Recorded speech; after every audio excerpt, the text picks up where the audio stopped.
The Other Typist by Suzanne Rindell.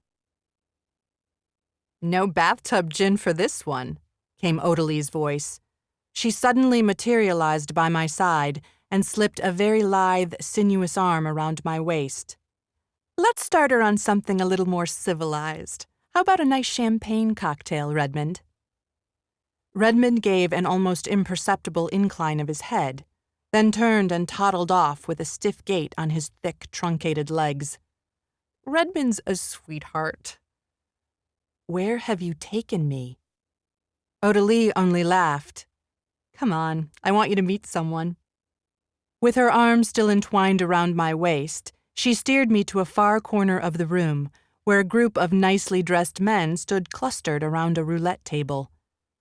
Wordlessly, I watched the shiny, polished silver rudder of the roulette wheel turn in the air, the cross of its handle flashing as it slowly revolved. Odalie drew up short next to a tall, dark-haired man in an expensive-looking suit.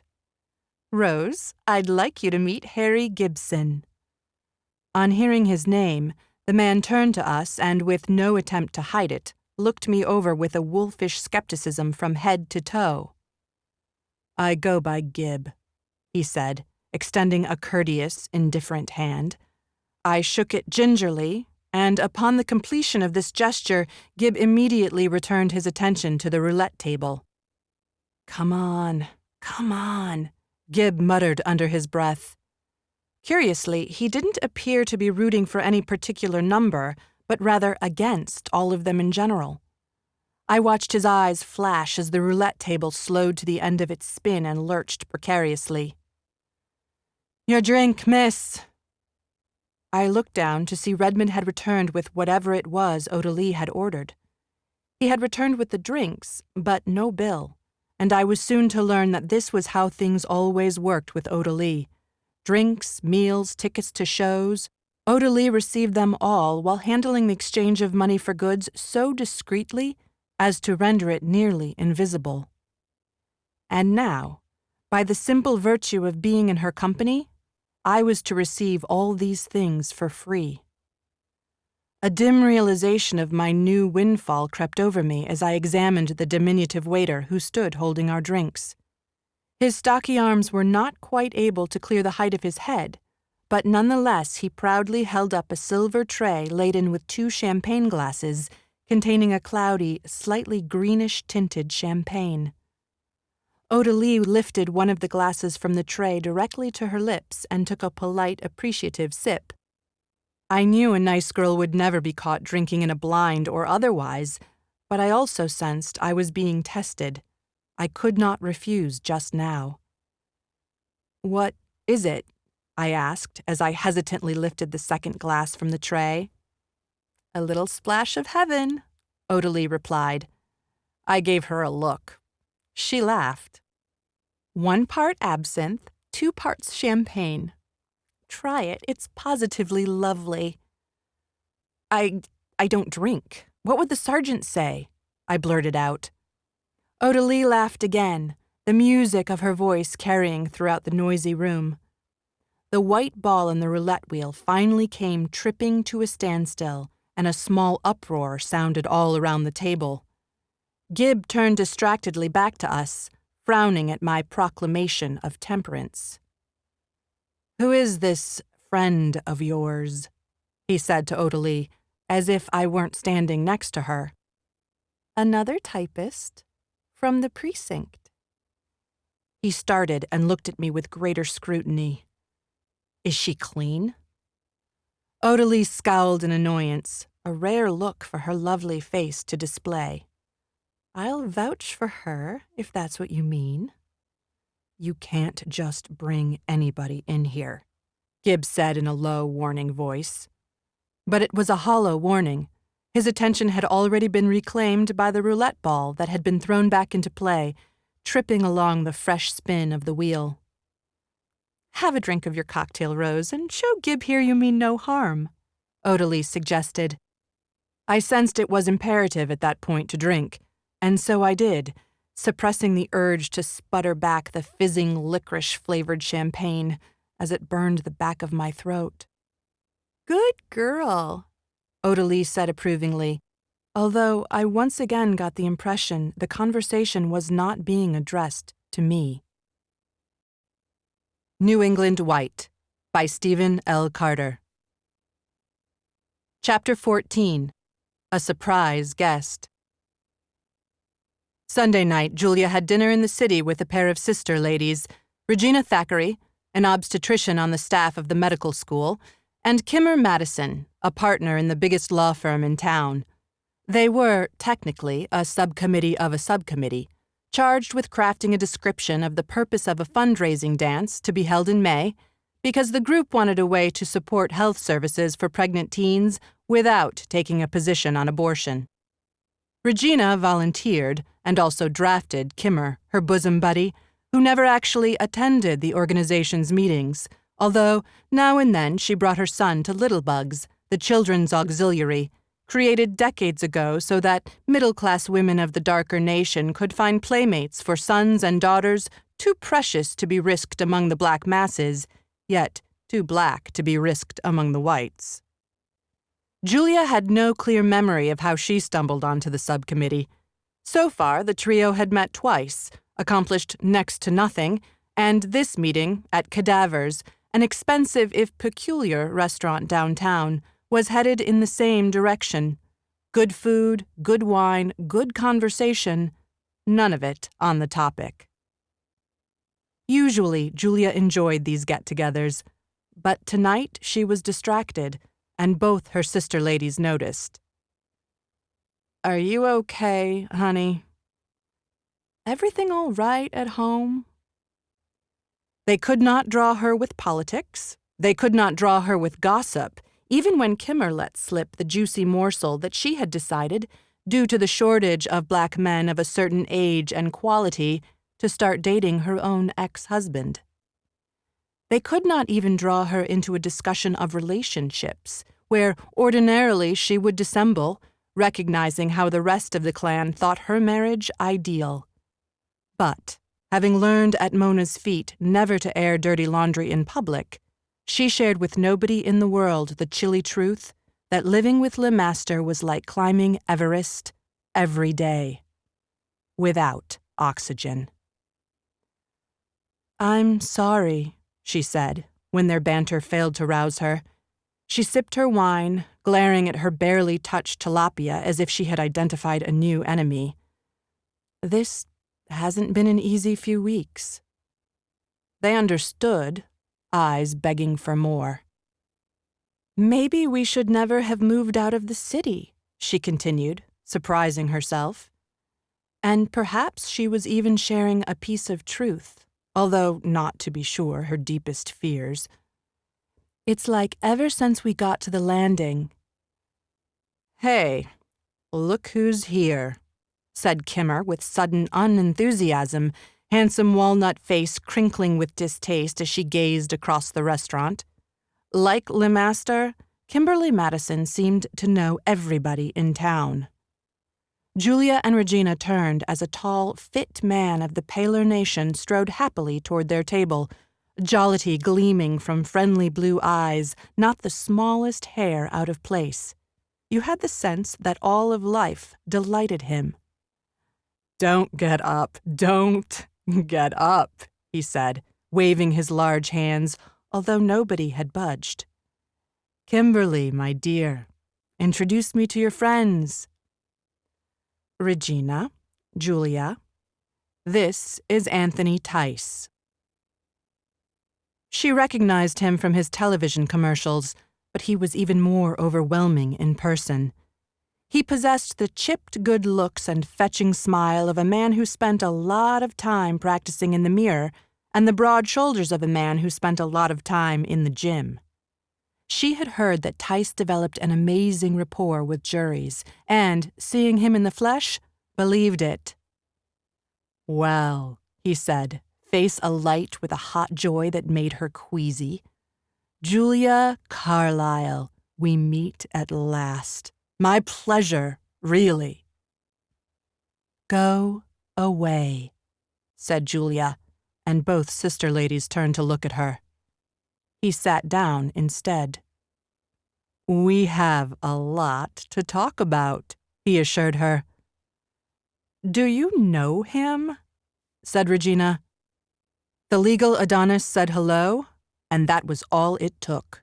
Julia gave him a lengthy and detailed piece of her mind because she had needed an outlet for weeks, and this man's nonsense with her dean was certainly a contributing factor. Tony Tice seemed unsurprised and unfazed. He bore her vehemence stoically. When she ran down, her sister ladies were staring at her, as was her end of the restaurant. The Bellwether Revivals by Benjamin Wood.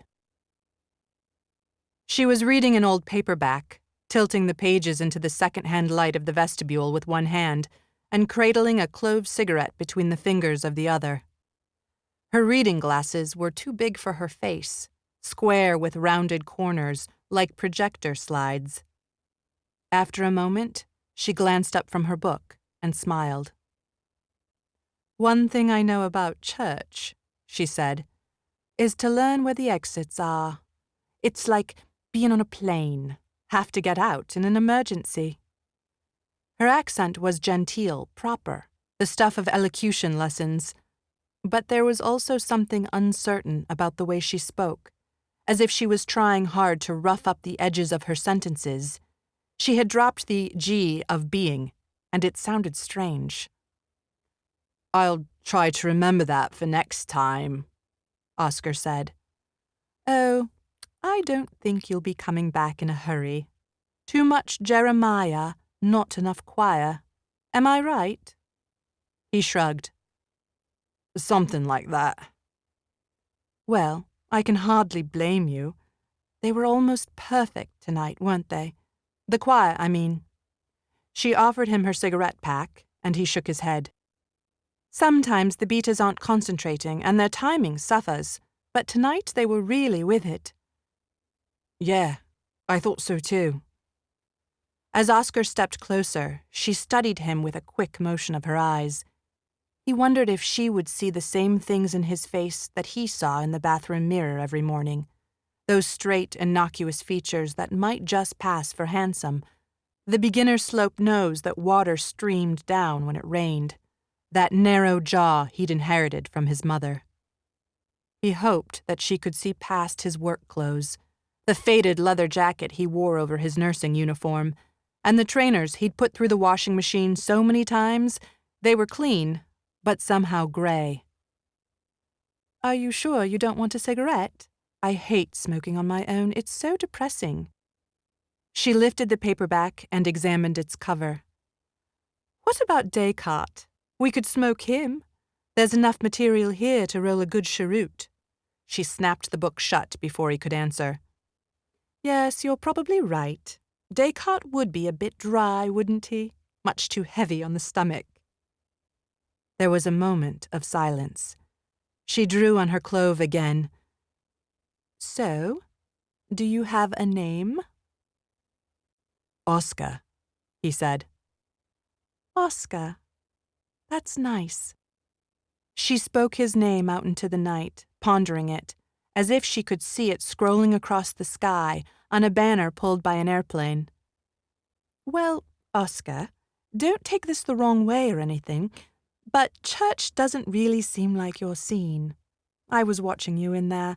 You didn't know a bloody word of any of the hymns. Was it that obvious? Oh, it's not a bad thing. I'm not exactly St. Francis of Assisi myself. To be honest, I just sort of stumbled in. Something about the music, the sound of the organ, I can't quite explain it. That's my excuse, too. She breathed out another whirl from the side of her mouth. My brother's the organ scholar. That was him playing tonight. I'm just a tag-along. Really?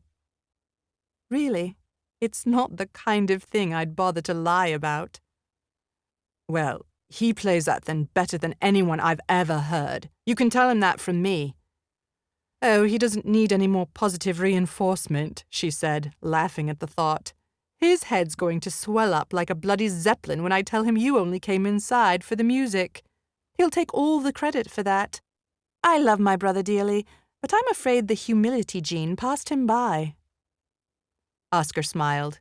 He could see the gatehouse beyond her shoulder, yellowed by the desk lamps in the porter's lodge, and she was almost outlined by the glow. I suppose you're a postgrad? She said, flitting her eyes towards him again.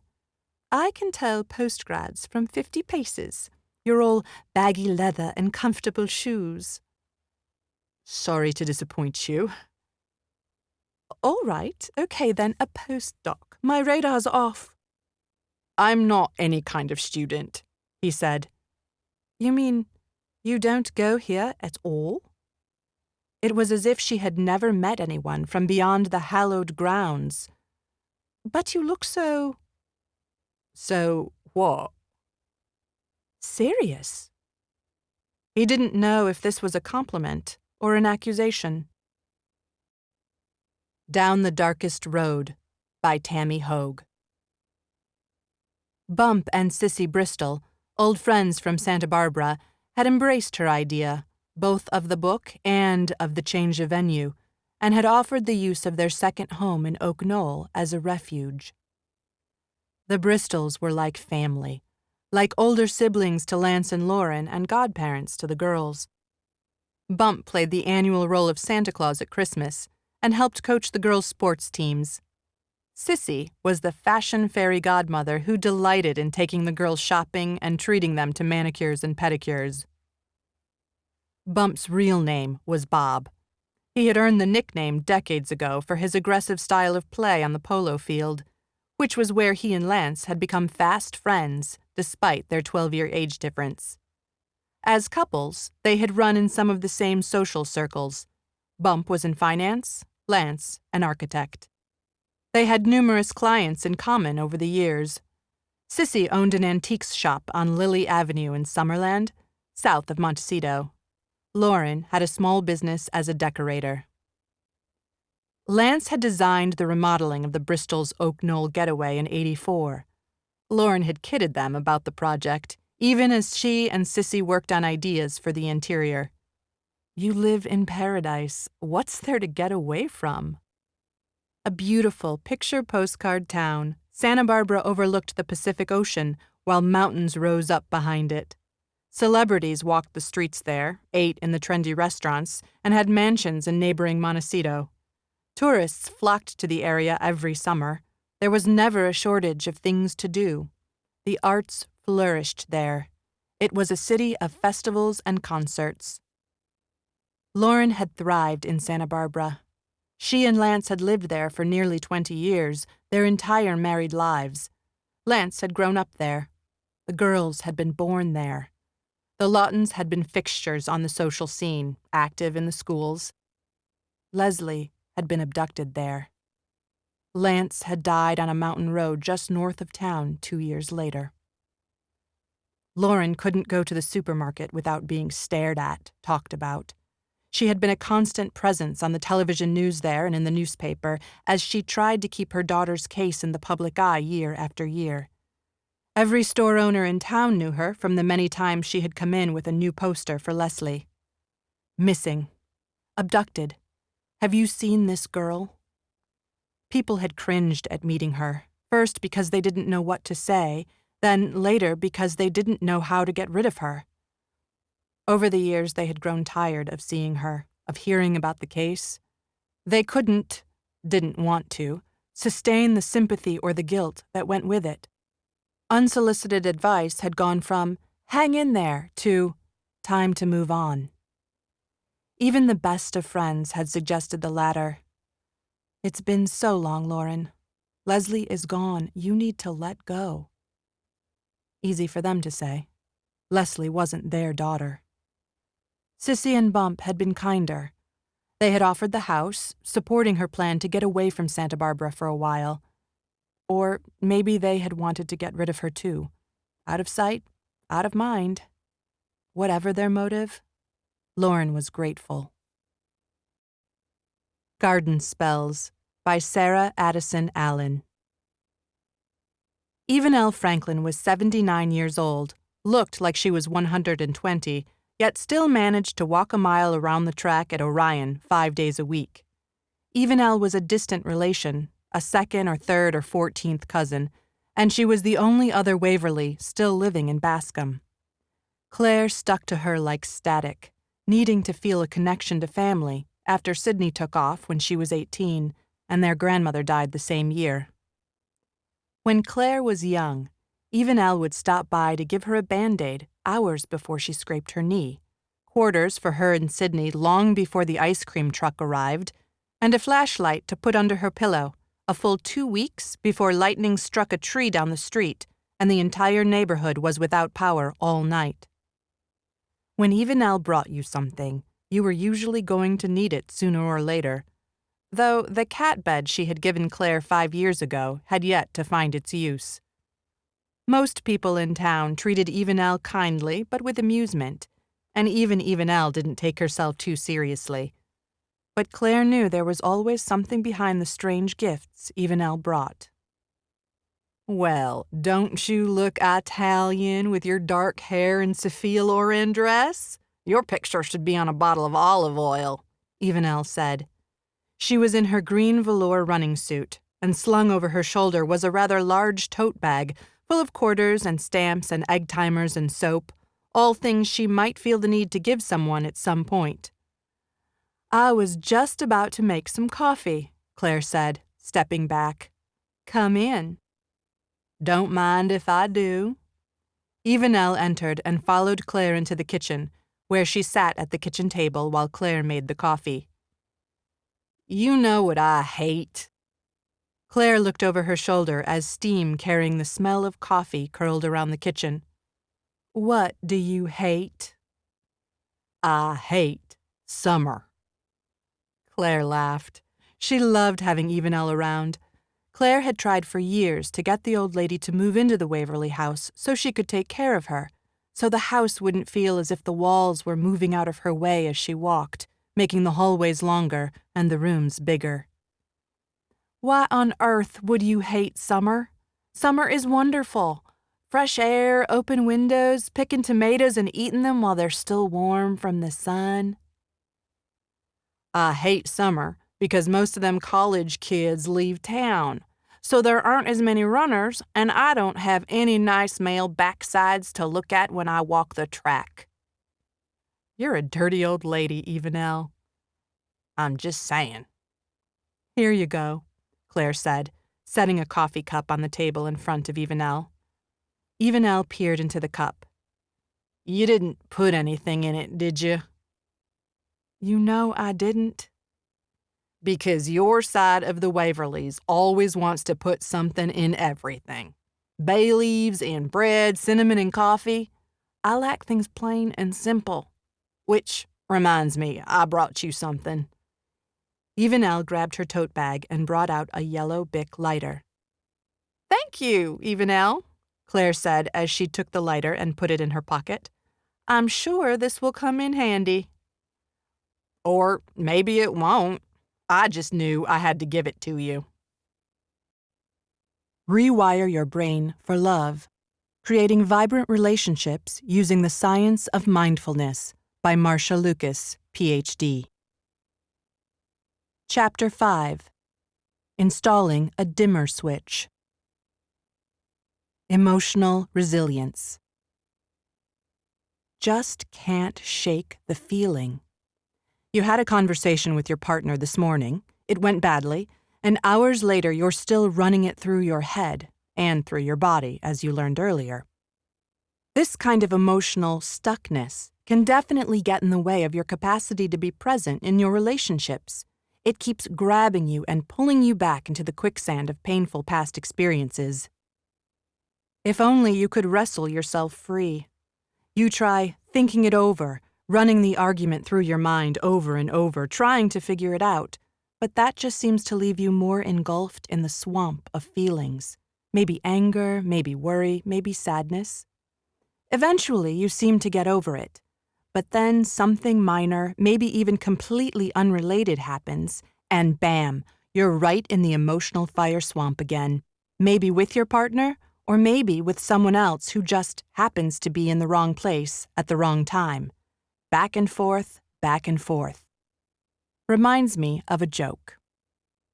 A Ferrari and a bicycle pull up to the same stoplight. The bicyclist asks, "How fast can she go?" "Over 200 miles an hour." "Wow!" The bicyclist leans over, looks around inside the car. Sitting back up, he says, "It's fantastic." Just then, the light turns green and the Ferrari zooms off. The Ferrari driver tools along for a bit and suddenly, whoosh, the bicycle flies past him in a blur. "What the?" So he punches the accelerator. Suddenly, he sees the bicycle hurtling back toward him and it flies by again. He can't believe it. "No way," he thinks. He slows down a little, wondering if he might be hallucinating. Looking in his rearview mirror, he sees the bicyclist coming up fast. The bicyclist manages to shout as he whips by, "Unhook my suspenders from your side view mirror." So, keeping your brain from getting flung about by your internal Ferrari of emotion would be a good thing. In chapters 3 and 4, you started to shift your primitive physical reactions and your fear out of the driver's seat. Now you can turn your attention to other emotional states and, when needed, recover from them more quickly, more mindfully. Not Mr. Spock. The term emotional regulation often confuses people. Won't I end up feeling kind of blah and boring if my emotions are so regulated? Or isn't being able to scream, sob, vent my anger what therapists are always telling us to do? Let's be clear. The idea isn't to get rid of your emotions or squash them down. Anger, fear, sadness, in fact, all your emotions serve important purposes. After all, the emotions you experience when your limbic system senses danger and punches the accelerator are sometimes literally life-saving. And emotions don't only serve to protect you. They are a vital, necessary part of being a human. They make life, relationships, work, parenting vibrant and worthwhile. We tend to think of certain emotions as negative or bad, but it's far more helpful to think of these seemingly negative forces as powerful tools.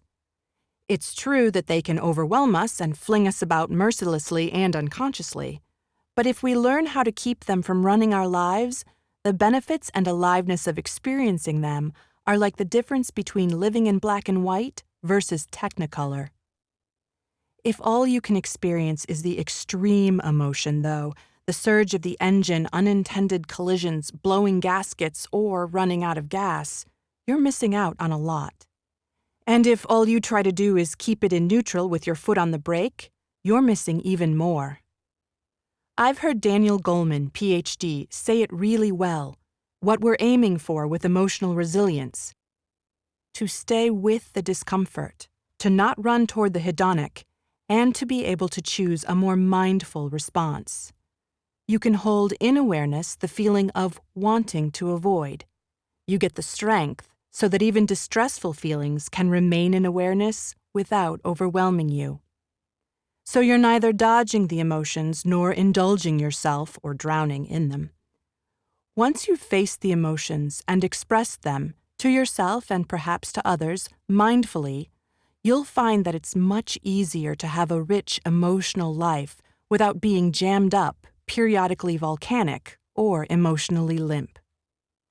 As Richard Davidson, PhD, put it, negative emotion is one which persists beyond the time it is useful. Regulation means it doesn't persist, and that you can return to baseline. Bingo!